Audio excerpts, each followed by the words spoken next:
All right. Welcome back to the All American Hoops Podcast, episode 102.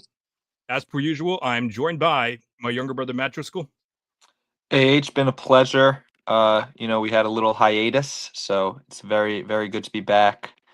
Happy to talk some hoops. I love this time of year. NBA's back, college basketball's back. Loyola Maryland is not back. Tough loss to the powerhouse of NJIT last night as But nine and a half they point are back then, favorites. right? Yeah, I guess they're back and about the same as ever. So, no further comments or questions at this time about the Greyhound hoops, but we'll talk more about some Greyhounds in the league later, but good to be back nonetheless. For sure. And also, of course, joining us as per usual is our older brother, John Driscoll. It's a pleasure. Thank you for having me. Matt, I agree. It's such a great time of the year. Usually we're a little bit more amped up about the Celtics, but I think St. John's, even though the tough loss last Saturday, I think they'll be filling that void a little bit this year. But I yeah, definitely excited to agree. talk some ball. Yeah, for sure. Before we do that, I would like to apologize to our audience and also to you, John and Matt, as well. As we mentioned, it has been a couple weeks, and because of that, I apparently forgot how to podcast. To be fair, though, there was a new feature in StreamYard which doubled us somehow, so that was the reason why that I had to create a new link in the first place. So apologies on my part there. And then other than that, do the squares on our screen look different as well, or no? I feel like they look a little I don't smaller. know. I feel like they They I do. don't know. I don't know. Yeah, like I'm checking and I don't think anything's different, but maybe I'll check something else later in the show. But before we dive in, episode 102, I did do my prep for the most parts. So today is episode okay, no, not yeah, episode 102, but yeah, obviously over the 100 threshold. So happy birthday to Ron Artest. Happy birthday. I think he's the only NBA player that I was familiar with, if I'm not mistaken. Let me check real quick. Yeah, Ron Artest and current day players Andre Jackson Jr., Jermaine Samuels, and Trayvon Palmer. I guess those are a couple of rookies right there. John Jackson Jr. is a third-year player. Happy birthday to Mets third baseman Brett Beatty. Of course, happy birthday to Asdrubal Cabrera, former Met as well. And then a couple of others. The best one, according to WAR, is Mel Stottlemyre. He was born in 1941, played from 1964 to 1974, played for the New York Yankees. And NFL, I had it open earlier. I don't know if I still do. Michael Bennett from the Pats, I want to say, or the Seahawks, I think, was one of them. And also, happy birthday to, I think it's the biggest one that we know. Yeah. So yeah, like I'm liking these birthdays just because towards the end there, it got a little hard finding each player. So yeah, this one's gonna be a little bit easier. Like I said, there's bound to be at least one familiar face in each sport. So definitely looking forward to that. But yeah, obviously very excited to be back. Took a few weeks off there. That was after I said in episode of 101, you're going to see a lot more of me. That ended up not being true, but however, should be back to normal at our regular Thursdays at 8 time. Definitely, we're definitely gonna be back there. We're back today, and I think it'll be a little while until we take another Thursday off. But yeah, obviously, a whole season, not a whole season, the whole first 10 games of the season has been underway, and obviously the NBA is back, so there's always drama going on. And of course, the biggest drama news has to do with the Mavericks GM Nico Harrison being fired. Last night on NBA Max, Tony from Sports Loon and I had a long conversation about this. I thought it was pretty interesting. But obviously, this stems from the fact that Nico Harrison made the biggest trade and what most will say is the worst trade in NBA history, trading away Luka Doncic for Anthony Davis and scraps. So I'm not going to give my opinion yet, just because I feel like my opinions are pretty mixed on the topic, but interested as well. But Matt, what are your takeaways on this news? I mean, yeah, like he was bound to get fired anyway. I'm surprised they did it not like at the end of last year. I guess they were going to try to see how the season panned out. And I mean, the reasons he traded Luca were, he didn't play defense and he was hurt all the time. And then you trade for a guy that, I mean, we've, it's basically beating a dead horse talking about this trade, but you trade for a guy who's played 70 games, I think twice in the last like 6 years or something like that. Um, I mean, he's one of the worst people at a job in America, or was, since he, just got canned, but truly, truly awful at his job, which is kind of shocking because he had a pretty good deadline, Nico, in 2024 that pushed the Mavs to the finals. He traded for Kyrie, he got Gafford, and I think PJ Washington at that deadline as well. So, I mean, he built a pretty good roster and he just decided to blow up the entire franchise for literally no reason. And now the Mavs are going to have to rebuild completely. I mean, they do have, a great building block around Cooper Flag, but they're probably going to have another top pick this year. And it's just truly, truly disgusting what he did to the fan base of the Dallas Mavericks, who have a pretty loyal fan base, pretty big fan base as well. Truly disgusting. I hate Nico Harrison. I hate him so much, and I shouldn't say I'm happy he got fired, but I'm not upset Sounds about like you are. I'm not upset about it. Yeah, I mean, it's one of those things like you trade Luka Doncic for practically, what is considered compared to Luka's value is nothing. You deserve to get fired. Like that's that. It's just everything about this is really weird because I feel like, Matt, you touched on it. Like the timing of it doesn't really make sense, and like I always think like these trades are signed off from ownership, right? So like ownership gave the okay to make this trade. He did. They kept them along. They kept them through the offseason. And then yeah, they get up to a bad start because like one of the players, you traded for Anthony Davis, who, looks a little out of shape, but Kyrie's hurt. Like if you were gonna keep Nico Harrison through the offseason, like you might as well just let him finish out like the year, see his plan through, I guess. But I guess when your plan is that bad, you don't really get that grace. Um, but yeah, I think we talked about the Luka trade so many times. It just still never it doesn't make sense. It never really will. Um, and yeah, I mean, I think it was pretty obvious that he had to go. So, John, you highlighted the most important point there, was that ownership had to sign off on it. So I know that Shams kind of shut down Stephen A's idea earlier of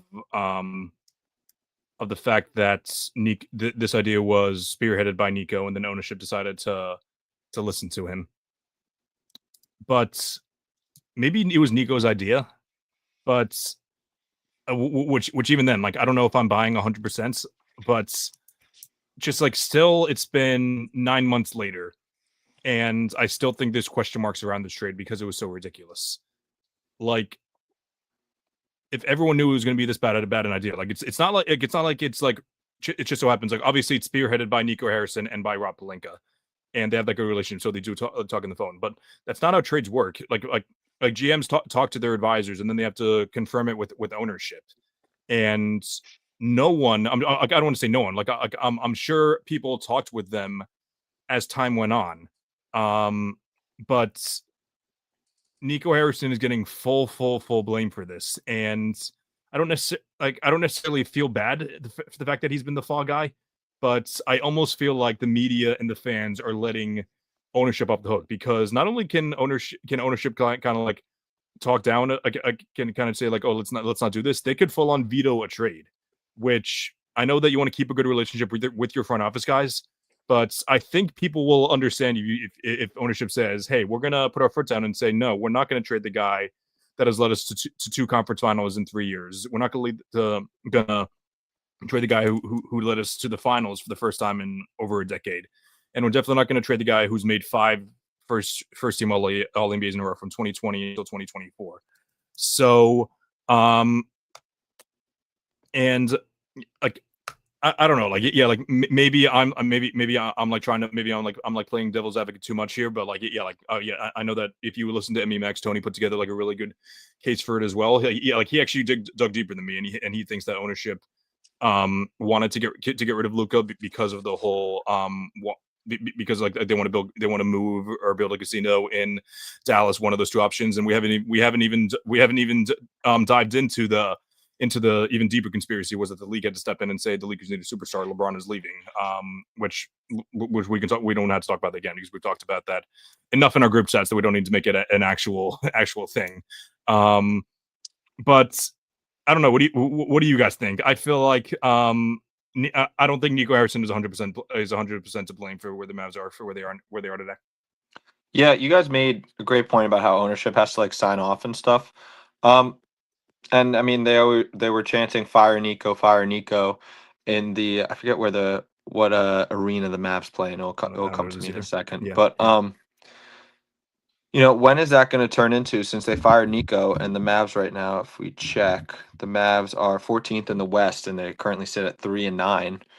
I mean, if they end up winning like what, 25, 30 games this year, when is the chance going to start being sell the team? Because I mean, you can fire the GM if you want, but the ownership did sign off on the trade. That's a good point by you guys. Yeah, so the Mavs are currently sitting, what is that, a 3-9 or something like that? 3-9. 3-9. Yeah, that's what it is. So, I for one think that they're going to wait to make any snap decisions until Kyrie comes back. But I know that people are already talking about whipping up AD trades, which would be idiotic in my opinion. Not only would it be like already basically, I'm not even going to mention that part, but like, yeah, just the most important thing is that AD's trade value is at its lowest since probably like 2021 when he had like that serious groin injury, and then it just felt like he was getting injured time and time again, which it's coming back to that. But I rather trade AD when his value is higher. Like if it's towards, like if he comes back in a couple of days and then he has like an All NBA-esque few months, then maybe talk about trading him there if you don't think your franchise is going anywhere. But I still think that building a team of AD, Kyrie, and Cooper Flag is worthwhile. Like Cooper Flag, I do think that we've seen young players play with older guys, and it's done wonders for them. So but yeah, and we see the Spurs are kind of doing the same thing with setting Stephon Castle and Dylan Harper up with De'Aaron Fox. So and maybe like I'm giving Kyrie and AD too much credit, but like just two of the most talented, two like the biggest talents in the league, and you made that trade. Like obviously the Luka trade was basically inexcusable, but AD and Kyrie, if we've seen them, I don't even know if we've seen them play a single game together, but like everyone knows how fun of a duo they'd be, and I think that they should at least wait to give them at least a few weeks of playing before they decide to blow it up. I mean, I guess like, do you think this core wins a championship? Like, I understand that this is so I understand this is the lowest trade value. So I get from that aspect not wanting to trade AD or Kyrie, but I don't know. I think starting over, especially with the loaded draft class coming in to next year, isn't a horrible idea. They have the pick next year, right? I'm assuming. Yeah, they have they got it. Yeah. Yeah. I assume they do, but yeah. But like even though I did mention that I think that AD should they should hang on to AD. What I have a team in mind, but what's the team that you think AD should which team should target AD? I've been seeing a lot of jersey swaps on Twitter with the Bulls. I don't know what's the how realistic that is, but from Chicago, so yeah. He's from Chicago? Yeah. Yeah, so like I mean maybe there, but I don't know I have no idea what a trade package for AD would look like right now. Like I don't know what he's valued at, I'm assuming he has a calf strain, and that we know that could lead to possibly Achilles injuries and stuff like that. So I think teams are trying to stay away from that. Yeah, but of course. I think it would likely be I don't. Yeah, like salaries at the work area. I'm assuming it would be a Vooch, Kobe White, and two first round picks probably. Yeah. Vooch is only making $20 million a year. Okay, yeah, that makes sense. And then this year he's a free agent next year, so it'd just be like a salary dump for the Bulls, and the Mavs could just get rid of him next year. And then they have like an extra. I don't know. That'd be a good trade on both sides, especially if the Bulls get the guy to finally build around. Pair him up with Giddy, and geez, I don't even know who else. and obviously they finally have another first round pick so they can, but because obviously they refused to tank, so might as well trade for a superstar. That's the thing. Like, who you pair him with, it's like you have to pair him with like it'd be hard to find someone to pair him with that you don't have to include in the trade package. Exactly. Yeah, that's the reality of the CBA today. But who knows? Obviously the NBA is a very different place than it used to be as far as goes for building teams. We saw with the Celtics over the offseason. I think we're gonna see it with the Thunder. Maybe not next season, but definitely the season after. Because obviously a lot of the younger guys are in cheaper deals. Like AJ Mitchell is on a great contract, so is Obi Toppin, even though we haven't seen him play an NBA game yet. Hopefully he'll be healthy soon. But at the end of the day, Shade, Chet, and J-Dub are all on disgustingly expensive deals, which all of them earned it. I don't know if Chet earned it, but all of them have the talent at least to make that much. So we're kind of going off topic here with money, but the point stands is that teams have to make big decisions with regards to their roster because of how much money people are making, and that's just the reality of the situation. All right. As long as you guys don't have anything else to say about the Mavs situation, we can probably move on to the next one, which is the new NBA All-Star Game format, which I'm gonna try my best to explain it. I'll pull up the graphic in a second and read it off. But I'd rather just explain it first. So same as last year, it's going to be 3 different teams, 24 total players. And the way that it's broken up into the 24, or within the 3 teams, it's going to be 2 USA teams and 1 international team. And then it's also like it used to be, like it's always been, 12 players in the East and 12 players in the West. But this time it's regardless of position. So so that's one big change in addition to all this. I have my thoughts, and I've kind of already expressed this to you guys in multiple group chats. But Matt, what do you think of this? I mean, I hate to say it, but I didn't turn into the All-Star game at all last year. I think I turned it on in the background for like a minute, but it kept cutting to commercials, and it was just a brutal watch. And I get the West is way more loaded than the East, and Silver's trying to do new things to, bring in more viewers and stuff like that. But I don't know, like not changing it from last year. And I mean, the All-Star game in general, All-Star weekend in general seems to be kind of dead. I think John mentioned it the other day about how none of this matters unless the players try, and I think we know that the players aren't going to try. So I don't see myself tuning in with this format, and with the effort that the players are going to give. It's just bad hoops. It's bad to watch. Maybe I'll catch up on Invincible or something that weekend, but I will not be watching the All-Star game. You really have to catch up on Invincible. The new season's coming out soon. Chris, you better get on that too. But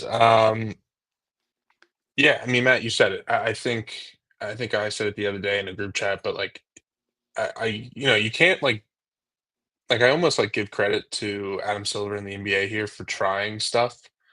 But at the same time, like they kind of let this whole like nonchalance, not really caring slide for too long. It's like the epitome of Silver's like reign is that he lets the players do whatever they want until it gets to be like an unwatchable product at times.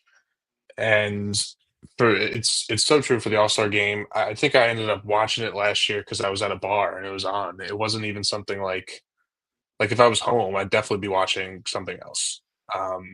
It's and it all comes down to the players not trying. And I think, they're scared about injuries. Sure, I get it. But like you see them playing these pickup runs in the off season. Like, why can't we get something like that? Like that's like it seems like from the clips I watched there, like that's a better product than the All-Star game. These players don't really care. It's like a big like celebrity, like they're just celebrities hugging each other all the time. There's like, Kevin Hart's doing some kind of routine with a celebrity you don't know. It's just an unwatchable product. And I don't know. I think it's actually it's almost like a twofold issue. Like the game is unwatchable, but then you're also like forced to just watch these like people you don't know perform, and like all the commercial breaks. It's not good for anyone who's not like, involved in the weekend.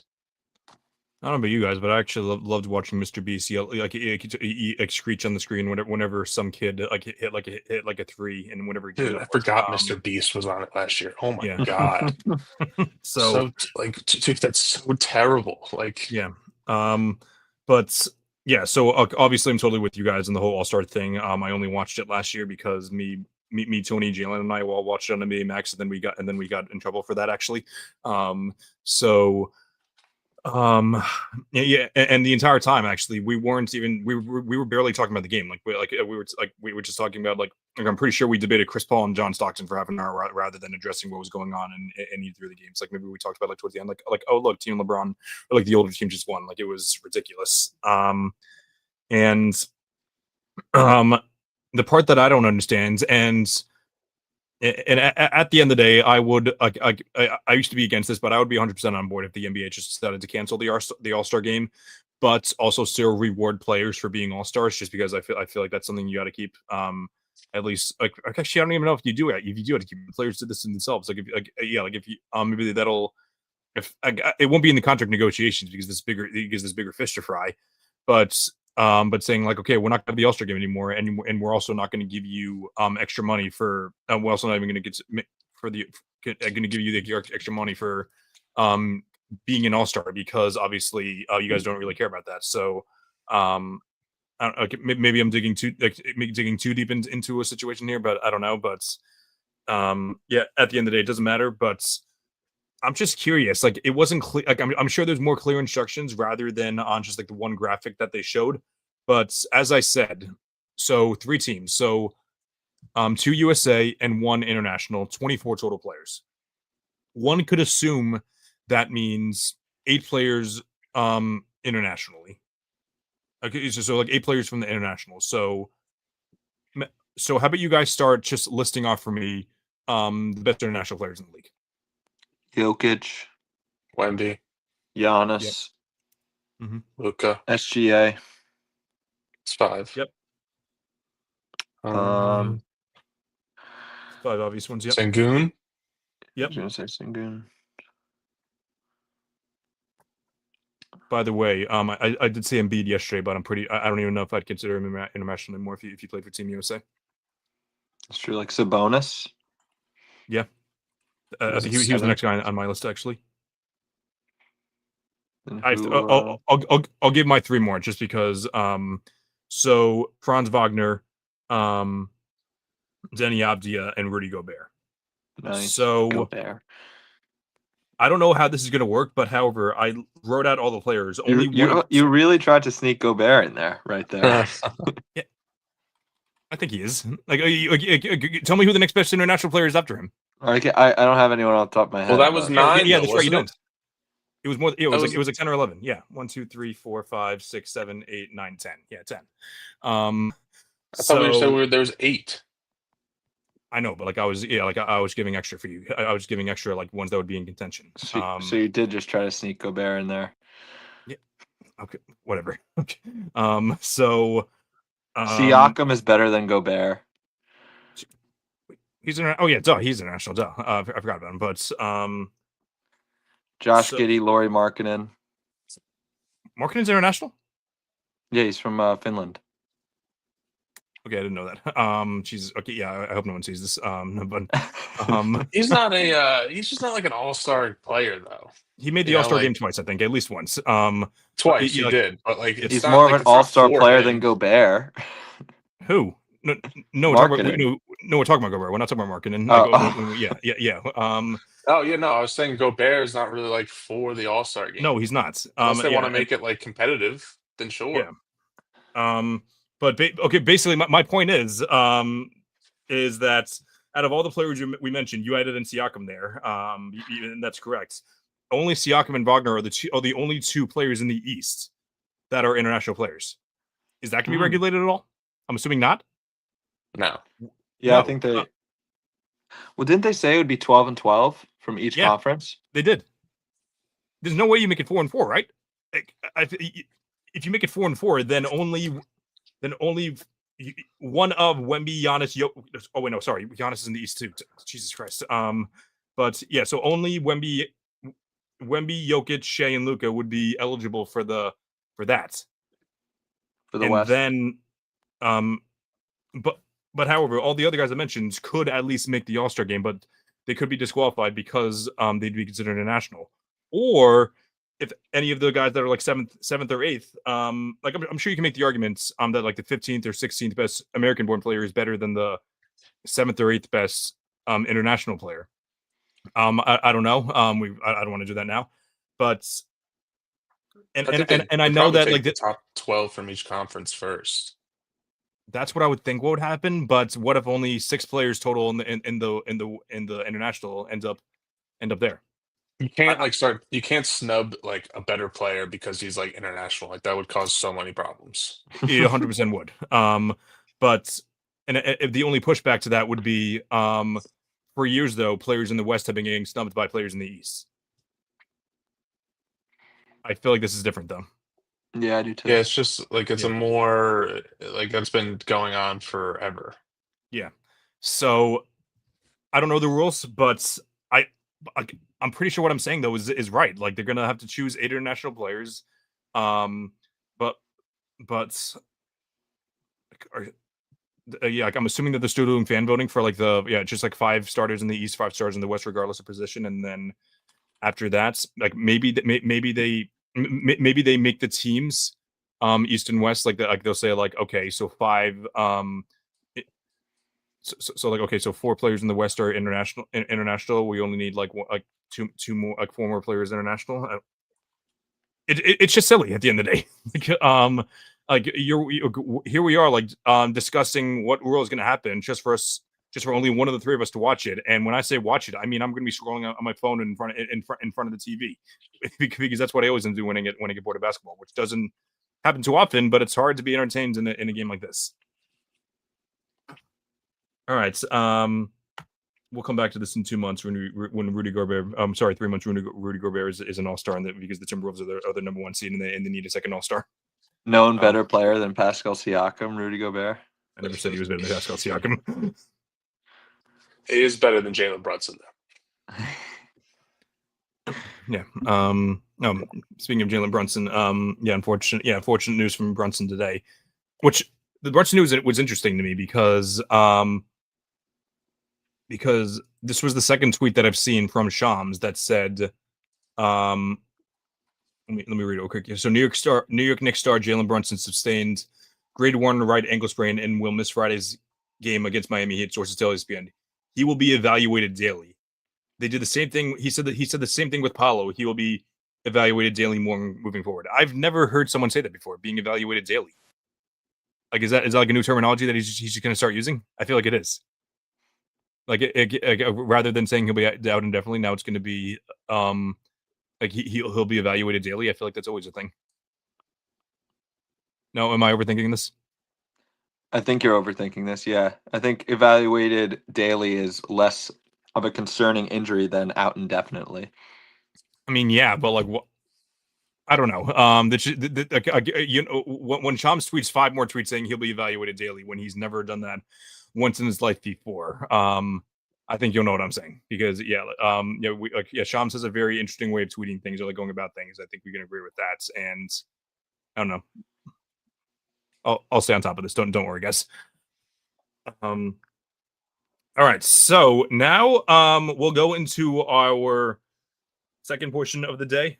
Third portion of the day, which is just going through each of the teams. We're going to go through like the top 6 or 8 teams in both conferences and discuss whether or not we think that they'll be contenders by the end of the year, or whether they'll be whether this is just them having a hot start to the season. So we'll start off in the East. The Detroit Pistons are currently sitting at 10-2. Winning 8 in a row. I feel like it's the quietest 10-2 I've ever heard of. No one is talking about them, but they've had an awesome start to the season. John, are the Pistons contenders or pretenders? Yeah, I found myself actually I think the Pistons are a top 4 team in the East. Speaking conservatively, I would say. I I don't think they're a 1 seed in the East technically. I was looking through their schedule. They haven't really beat too many impressive teams aside from the Bulls the other night, which, I'm sure we'll get to them. And I say impressive just based on, you know, Yeah. records now. But no, I think the Pistons, they have the upside of like a 2 seed in the East, especially if Brunson's going to be out for an extended period of time. So I would call them contenders, yeah, but I don't think they're, I don't think. I guess I just have to see a little bit more to be like concrete about it because they haven't really played anyone too crazy yet. Yeah, I am on the contender side, but I'm not fully in on them like I am like with like the Nuggets or the Thunder or the Knicks per se. I just have a fun fact about Cade Cunningham. He had 31 misses on Monday against my Washington Wizards, who unfortunately do not look like they're going to hit over 20 and a half games. No, They are not a very good team. they're But not. One of the worst Cade's, of all time. It looks like. of all these single player performances in NBA history with at least 45 field goal attempts, Cunningham had the second lowest field goal percentage ever. Do you know who had the lower field goal percentage, Chris? Marcus Smart. I don't know actually. The original GOAT, Jumping Joe Folks, had a lower field goal I percentage. love that. But to talk more about the Pistons, I do love the Jalen Duren leap. Cade has obviously taken a leap. They're getting a lot of production from the bench. They seem to have found a spark in their two-way guy, Dinesh Jenkins, St. John's legend. But they might be like a year or two away. They might need a real number two option on the team. We'll see how Jaden Ivey plays, but I'm going to lean towards contenders, but it's more on the 50-50 side. Yeah, I was all in on the Pistons in our over under episode, and I'm standing 10 toes down. The Pistons are going to be one of the best teams in the East all year long. I don't know if I don't know if I repeated on the pod, but it was definitely someone in one of the pods that we listened to that said the Cavs and the Knicks have not done enough to be penciled in as like the two teams in the East to beat. Like it's not like it was like the Cavs and the Warriors are penciled in to make the finals, or like the Bulls and the Pistons in the 90s, or like late 80s, early 90s. Okay, those two teams are going to be the teams to meet up the conference finals. The Knicks and the Cavs have not done enough to do that. Between the two of them, they've only had one conference finals appearance in I don't even know the last time. Yeah, I guess the Cavs last time they made the conference finals was in 2018, I guess, and the Knicks was probably I don't know. I don't even like. I feel like we do this to make fun of the Knicks, like when they made the conference finals last year, but it was in the 90s, I think. Or was it 2000s? I don't even. The last conference finals the Knicks made? Yeah. 99 2000, I believe. Yeah, I think that's what it was. So yeah, neither of these teams have done enough to be the overwhelming favorites. Like you can definitely say like, oh, based by talents and by track record within the team itself, like you'd say like, oh, well, one of the two of them will make the finals, but it's not like you have to pencil the two of them in. There are other teams in the East that can compete with one of them in a playoff series, and I think the Pistons are absolutely one of those teams. So I'm going contender, and I'm still I didn't put any bets on these, but I'm doubling down on my Pistons over for sure. Up next, we have speaking of, we have my Cleveland Cavaliers, who are currently losing to the Raptors by 11. Sorry, now it's 8 with 2 minutes left to go in the third. So Matt, what are we thinking? But yeah, like we don't have to talk about this too much. Actually, I'm assuming. What are you going to go? Yeah, I think they're contenders if everyone stays healthy. I mean, you see tonight. Yeah. I don't know if Mobley ended up playing tonight. I know he sat out last night. But Garland's hurt again. I mean, if Mitchell goes down, that's a huge loss for them. So as long as everyone stays healthy, they were the number one seed in the East last year for a reason. I do think they're contenders. Yeah, health is always an issue for the Cavs, or always I guess a talking point. Last year they stayed healthy and they won 64 games, so I think that's their. I don't know if that's. I think their ceiling's probably a little bit lower than that, even if everyone stays healthy, just because I think everything kind of clicked for them last year. But I mean, it's obvious they're contenders, and I think they can kind of tread water with Garland out for a little bit, but in order to be true contenders, they got to be healthy across the board. Yeah, they're my pick to make the finals. So yeah, like I really hope they stay healthy. Obviously, I mentioned Donovan Mitchell's my favorite player in the league. That's not a Celtic, and I'm a big fan of everyone on the team. Honestly, like Mobley is on my list. He's very high on my list of agendas. Obviously, yeah, yeah, I think he's one of the best plug and play players in the league. Same thing, yeah, yeah, I think the Garland's low key a great story because 2023. Sorry, not even like he entered the league. He was one of the worst players in the league, like for anyone who got minutes, and then what was it? The 2024 season, he had like one of his worst seasons ever because he had a broken jaw. And then last year made the All-Star game, and being like the main ball handler in a team that won 64 games. And I just hope that he continues. He's injured now, but I just hope that he comes back and leads the team to and not leads, but as a contributor to the Cavs making the finals. But easily contender. And yeah, I'm picking them to win the East. And speaking of probably we're 11 games in, and it looks like the teams that I don't even know, were these the top 3 teams? I think that they got the Magic third, but yeah, the Knicks are third now, or tied for third with the Sixers. I don't know. How do you guys want to do this? Like, yeah, like if we all agree in one, like, do we have to dive deep into it? Because yeah, like I think we all agree that the Knicks are contenders for sure. Yeah, I mean they lead the East in net rating currently with 7.2. Their offense looks very good. Cool. Yeah. Philadelphia 76ers are currently sitting at 7-4. I'll be the first one to say it. They are the biggest frauds of all time. I don't believe in this team by any stretch of the means. Obviously, Embiid has sat out a couple of games and he's looked good in like he's played 6 games, I think. He's looked good. He's looked great in a couple of them. Yeah, I think like the last game he played in, he played pretty great. I think that was last night's.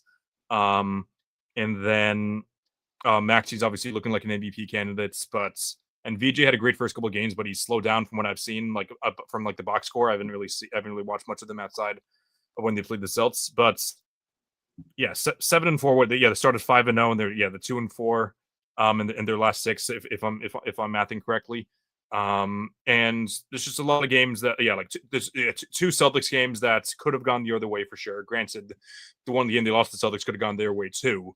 But yeah, like I don't mean to bully the Sixers too much because I feel like that's kind of punching down in a way, just because no one really believes in them. But yeah, I'm joining everyone else. Like I don't believe in the Sixers by any stretch of the means. I think the Sixers are like who the Celtics are, really. Like kind of a 500 mediocre team. Like you said, Chris, they've played the Celtics 3 times in 11 games, and they beat them by 1 once. They lost by 1, and then they won by 2. And this is against a really mediocre Celtics team that, frankly, is, and I'm sure we'll talk about it a little bit more down the line. Like if Tatum's there, these aren't really games. And I think, in general, the Celtics have played a lot of close games that they've lost and have been missing that kind of clutch player at the end. Not to say that Jaylen Brown is not that, because I think he is, but it's always, more valuable to have Jason Tatum out there in the last seconds. But back to the Sixers, I mean, I was just looking through like who they played. Like we mentioned, they beat the Celtics twice. They've beaten the Hornets, the Magic, who are underperforming, the Wizards, the Nets, the Raptors, and then they lost to the Cavs, the Pistons. It just seems like they're going to beat bad teams, which is what you're supposed to do, and they'll play the teams are similar to like the media, like kind of middle of the East, pretty close, and they'll probably win a chunk of those games. I know they have pretty good stats in the fourth quarter, but when they played like true contenders, like I don't see them winning many of those. Yeah, I'm going to hate on the Sixers a little less than you two, just because I'll say one thing. I guess John said something positive about them towards the end there, but I also think they're pretenders. I think they have to move on from the Paul George, Joel Embiid era, because I think their young guys are very exciting, and I think they are true pieces to one day be a contender. I think Agreed. the Maxey, Edgecombe, and McCain hasn't played a lot, and the minutes he has played, he's looked very bad, but I think he's just still pretty banged up. I think those 3 are guys you can build around and build a future for contending, but I think right now, I think their ceiling of this team is either like a second round exit. I was going to say Eastern Conference Finals, but I mean, we'll see what the team looks like later in the playoffs, but I don't have them going to the finals. I don't have them contending this year. Maybe in upcoming years they will, but definitely not this year. How the hell are the Sixers going to get out of those contracts? Like, I've defended Paul George more than anyone, and like, who knows? Maybe he comes back from injury and looks okay. But if Paul George plays at like an all-star level for the next season, which he's not going to, but don't get me wrong. But if he plays an all-star season, like, I don't see how anyone can justify trading for him. So, as much as we can say the Sixers got to move on from the Embiid Paul George era, they can't. I think their hands are tied. So yeah, who knows? That's and as much as we like to talk about how contracts are untradeable, there used to be a time where in the NBA where there was no such thing as an untradeable contract because you can always just attach picks and then you can always move on from them after 1 year. I don't think that's the case anymore under the new CBA, but I could be wrong. We've seen players move bad contracts, but we'll see. Next, we're going to do the next 5 teams. We're actually going to do the next 5 teams at once. So that's because we have the play-in tournaments teams with the Bucks sandwiched in between the two of them. So we have the Hawks, the Heat, the Bucks, then the Raptors and the Bulls. The Bulls are currently 9th because they've lost 4 in a row now. Which I didn't realize they lost that many games in a row. Out of those 5 teams, which one do you believe has the best chance, even if the chances for each of those are like 1%? Which one has the best chance to make it the finals? So sorry, Chris, could you say it again? Bucks, Yeah. Heat. Yeah, I'll listen in order. So Hawks, Heat, Bucks, Raptors, Bulls. Okay. So rank them in order of who's more likely to make. No, not rank them. Just tell me who do you think has the best chance at making the finals or contend. Bucks. I would say the Bucks. I was leaning towards the Bucks because of Giannis, but I think It's the only reason why for me. That's literally the only reason why. Yeah. I kind of like the Hawks a little bit. I mean, they've been playing better. I think they've won their last, I want to say 3 in a row. With Trae Young being out, I think that is, a possible outcome of this season or at the deadline. I know I keep talking about moving these massive, massive contracts and probably nobody will be traded, but I mean, the Hawks kind of play well without Trae Young. I'm not saying they're, a better team without Trae Young, but I mean, if they get something in return, they're long, they can play good defense. I don't think any of these teams could come out of the East, but out of those group, I would say the Hawks probably. I also want to shine a positive light on. Look at me, I'm shining a light on the Sixers and the Heat. This podcast. I saw something about the Heat's offense. Is like I think they're 1 or 2 in pace, and they just don't set any ball screens right now, and they just run and gun. They're super well coached, and they don't have like a stud or a star. I mean, Bam's a very, very good player, but he's obviously not like a top tier superstar. And Tyler Hero hasn't played a game yet, so we'll see when he comes back how well he fits in with this new type of offense. But the Heat have been better than I expected this year. Oh, when the Heat slow down when Hero comes back, that's gonna be phenomenal for my hate watch agenda. But no, the Heat are actually top 6 in SRS, which I know you guys know what that means, but it's essentially a mix of net rating plus the strength of schedule. So like the stronger schedule you have, the higher. So the Heat have had a relatively hard schedule according to net rating, and they're only behind the Thunder, the Nuggets, the Rockets, the Cavs, and the Knicks. So all great teams. So obviously it's not the end all be all, and it fluctuates big time when there's only 12 games in, but it means something. So I don't know if I'd put them number 1. Like I said, like I think I give each of these teams like a less than 5% chance of making the finals, but I would go with the Bucks mainly just because that's not only mainly, but it's pretty much just because of Giannis and he's actually, I think he's my MVP as of now, just because like I think he's averaging like 33, 12, and 6 on like elite, like I think like 66 true shooting. I feel like I kind of made some of those numbers up, but like but like at the very least his team is over 500. No one was I don't want to say no one, but like not many people could lead those bad teams to over 500. They I want to say they started off a little bit hotter, but I don't know if I can see a punch like a puncher's chance in multiple ways that would have to happen. Like that's all the top teams in the East would have to be shaken up, and then Giannis. The Bucks would also have to trade someone. They would have to like make a move at the deadline for someone else. To get like that second score that's like better than Miles Turner, in order for that to happen. But I give the Bucks, and I guess I probably have the Heat second, and then I guess probably the Hawks third, Bulls fourth, Raptors fifth, probably. Yeah, I don't know. Yeah, I mentioned I really don't like this Raptors team, so who knows? But and then and then the Orlando Magic, who I used to call my Orlando Magic until they played the Celtics last year, and I realized, wow, this team actually isn't that likable. But they're currently sitting at 6-6. They've won 2 in a row. Paolo Banchero is again injured for a stretch of time. I don't know how long it's going to be. But we'll Matt, what do you like? I'm not even asking you, like, are they contenders? But like, what do you think this team ceiling is as of today? I still think they're contenders. I mean, it's a 12 game. We're only 12 games into the season. I mean, they literally have to play 70 more games. So there's a lot of time left. It is, a newish team with the addition of Desmond Bain. He was taking a little bit to time to adjust, but I know they played the Knicks on a back-to-back last night, but the Knicks did not look great playing against them. They looked very uncomfortable. Desmond Bain looked good. I still think these guys are contenders. I think they're, the fourth best team in the East right now, behind the Knicks, Cavs, Pistons, whatever order you want to put that in.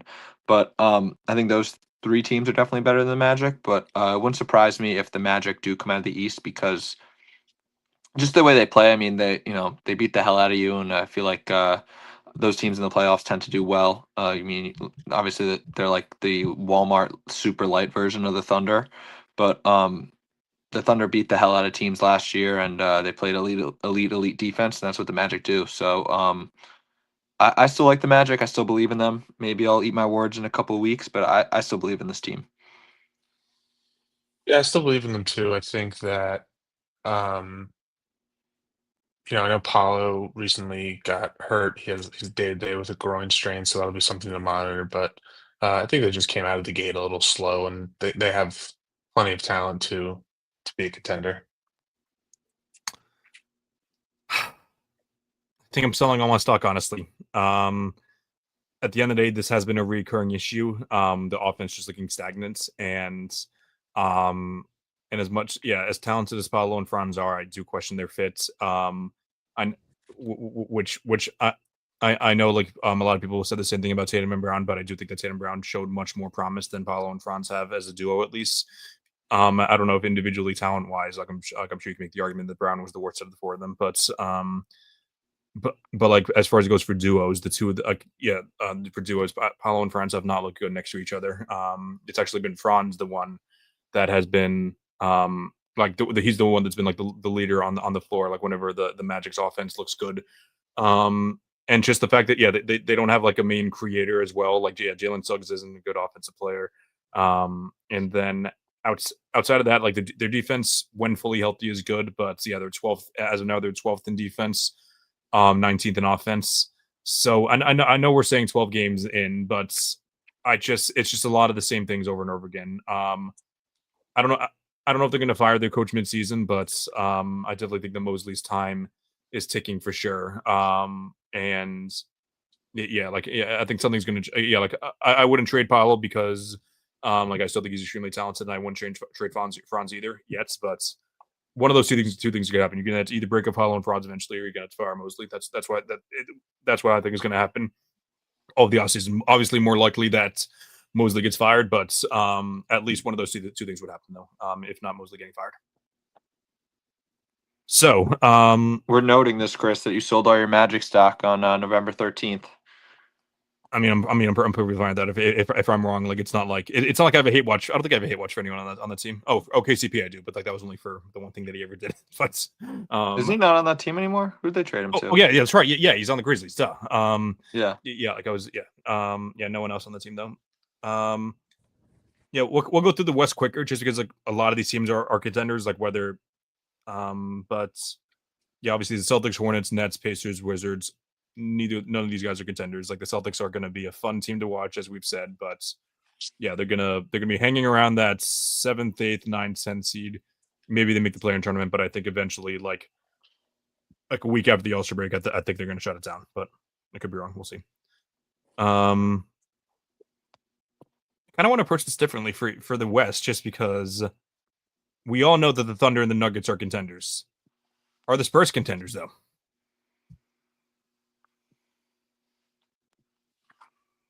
The Spurs? Yeah, they are currently sitting at 8-3 and are third in the West, half a game above the Rockets and the Lakers. I think yes. Yeah, I think they're Okay. contenders. I like the. I know people kind of so excuse my language, but kind of shit on them for the Fox trade. How they got a little luck in the lottery and then were able to draft Dylan Harper, and they're like, "Oh, why did you do that?" I think De'Aaron Fox is still an elite player. I think the combo of him and Wemby and him and Harper and him haven't played because they both got injured at alternating times. But Bill Simmons always says like the superstar jump happens before we expect it, like usually a little earlier than we expect it. Mm. And we're seeing that from Victor Wembanyama, where he's going from like a star, like, oh, this guy's going to be insane, to holy crap, this guy's actually insane. And I think he can carry a team, and it's not like he would have to carry these guys. They have a lot of solid role players. I mentioned Fox, Devin Vassell is very solid. I like Jeremy Shohan a lot. Um, you got French Vanilla, the combo of him and Luke Cornett. Luke Cornett's been out for the past couple games, and they're still winning. I mean, I like this roster a lot, and the West is loaded, so maybe that's why I'm hesitant on calling them contenders. But I like their roster compared to the majority of rosters in the West. Yeah, I'm 100% with you as far as goes for the Fox trade. At the end of the day, as much as people like to say like, oh, you got to build around Castle and Harper's your backcourt guys. When has that ever worked? Just having like two young guys just like fit in right away. Like you got to have a mentor there, and Fox is the perfect mentor. Like obviously, he doesn't have a history of winning. He doesn't have a playoff series win, but that being said, he played awesome in the one playoff series round that he did. And yeah, he's a very good playmaker. He's athletic as hell. So that trade was good. And I was always on the fence with the Spurs because like I knew they'd be a good team. I don't know if they'd be contender. Like I'm not necessarily hopping off or on any bandwagon because like I do think this team has a lot of potential, but I don't know how high their ceiling is, mainly just because their team is so young. And this isn't like a Thunder situation where like their roster is just so good top to bottom and they built like the perfect roster. Um I don't know. But the fact that they're 8-3, Wemby. So people forget Wemby played awesome for the first 4 games, but he played pretty bad for the next 4, and now he's back to, it looks like, playing like at an All NBA level. Um, I'm interested to see how consistent Wemby is going to be for the rest of the year. Because he's going to go through some growing pains, but I still think he's going to be first or second team All NBA by the end of the season. So it sounds cliche to say like the X factor is going to be your best player, but I think that his growth is going to be the X factor for sure. He's averaging 26, 11, or sorry, 26, 13, 4 assists, a steal, and 4 blocks a game, or 3.6 blocks a game right Yeah, now. yeah, for sure. Yeah, I was talking about the 4-game stretch where he had 9 points, Yeah, 18 yeah. points. So yeah.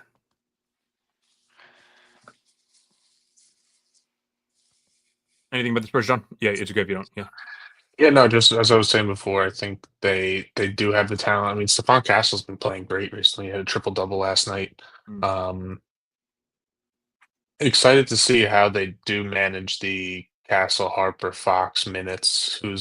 I hope it doesn't really turn into who's the odd man out. I hope maybe it's maybe they run more of a 6-man rotation, or just like an aggressively balanced out of those guys. I think it'll be interesting, and it's a problem that you want to have, right? Is having got too many good players.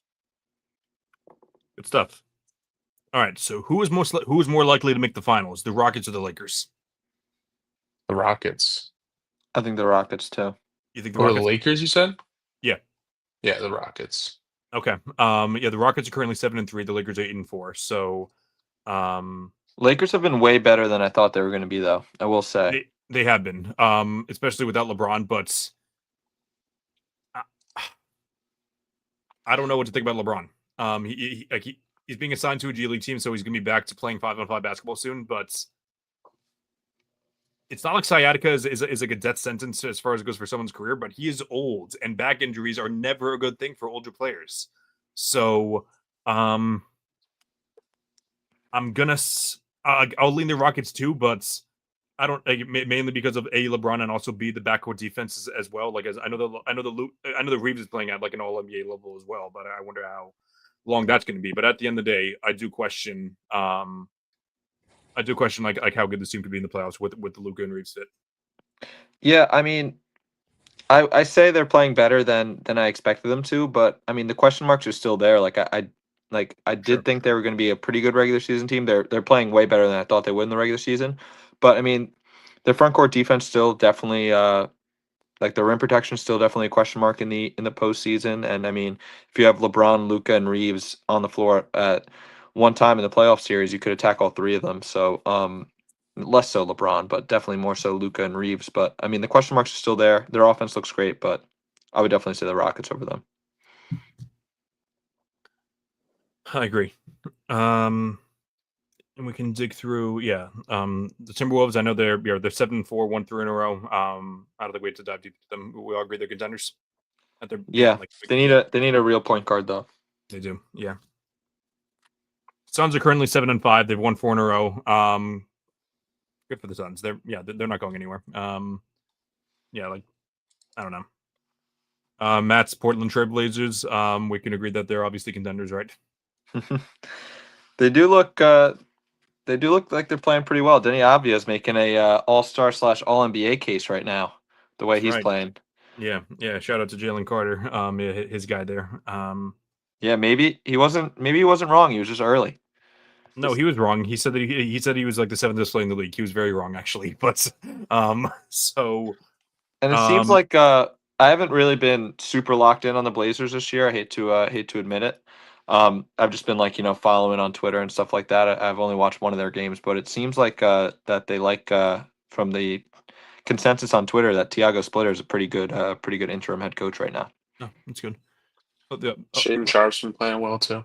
So Drew's been playing great as well. I was afraid that Drew was gonna be a deep fall off because of like the situation he's in, but no, he's been making the best of it, and I'm really happy about that. Yeah, their first round pick hasn't even really been playing. Jan Hansen. Yeah, that's right. The Yang Gang isn't we're still taking bids if anyone wants to be a part of the Yang Gang. All right, and then Golden State Warriors. I think they'll be the last team we talk about. Currently sitting at 7-6 and have won in a row. Seems to be locker room issues going on in Golden State right now. Yeah, who could have thought? Yeah, Draymond Green, Jimmy Butler, Jonathan Kuminga's issues. And trust me, I get that everyone that like whenever this guy is in locker rooms, it seems like nothing goes. Actually, no, there's plenty of things went wrong with the Sixers actually, so I take that back. But at the end, and I feel like I'm saying a lot of cliches, but Steph Curry has to play at an MVP level if the Warriors want to make the finals, and I don't know if and as much as I believe in Steph Curry for like moments in time, especially in the playoffs, but I don't think he can play at an MVP level for. First of all, the Warriors need to be good enough to be like a top 6 seed in the West, which again, both Steph, Draymond, and Butler would need to play well. Not even well, just they would need to like not be injured and everything. And then Steph from April to late May would have to play an MVP level, and I just don't. I don't think that Steph has that in him anymore. Like his body, I think there's just too many question marks with this Warriors team again, like health concerns and age concerns, and I mean their depth. Yeah, Mhm. Draymond's an idiot. So yeah, I'm gonna say this is definitely bias by me, but I'm gonna say pretenders over here. I agree. And definitely pretenders. Yeah, for sure. 5-0 at home, 2-6 on the road. Oh, interesting. It's usually a young team's problem, not an old team's problem. That's but yeah. Then after that, the Jazz are the 10 seed. Good for them. Memphis 11, Clippers 12, Kings 13, Dallas 14, Pelicans 15. So none of those guys are contenders or pretenders. Shout out to Bradley Beal. Unfortunately, he's going to be out the rest of the season with his hip surgery. Which like sad story by him, mainly just because everyone thought that he was trash because he was just on the god awful contract last year, which granted he definitely took a step back. But I was looking forward to seeing him play free basketball this year, especially on a team that didn't have expectations. So yeah, we'll see what happens. We'll see what happens there. All right. So, that's pretty much our show. I know I said it last time. You're going to be seeing a lot more of me, which I think now, I think that's going to be the case. I'll be a lot more active on all platforms from here on out. Definitely a lot more TikTok videos. Like obviously we'll be doing this on Thursday nights. I'll be on NBA Max every Wednesday night as well. But yeah, we're 12 games in, I'm very, very excited for the rest of the season. All right, cool. So Matt, John, always a pleasure. Thanks for coming on. Make sure to follow All American Hooper on all social media platforms. Subscribe to @SportsFluence on YouTube to catch every episode at 8 p.m. on Thursdays. Again, catch me on Wednesdays at 8 or 9 p.m. on Wednesdays, same channel. And be sure to look at my column on primetimesportstalk.com. Every other Monday, I've been posting my bi-weekly power rankings for the top 10 teams in the league, and I will continue doing that for the rest of the season.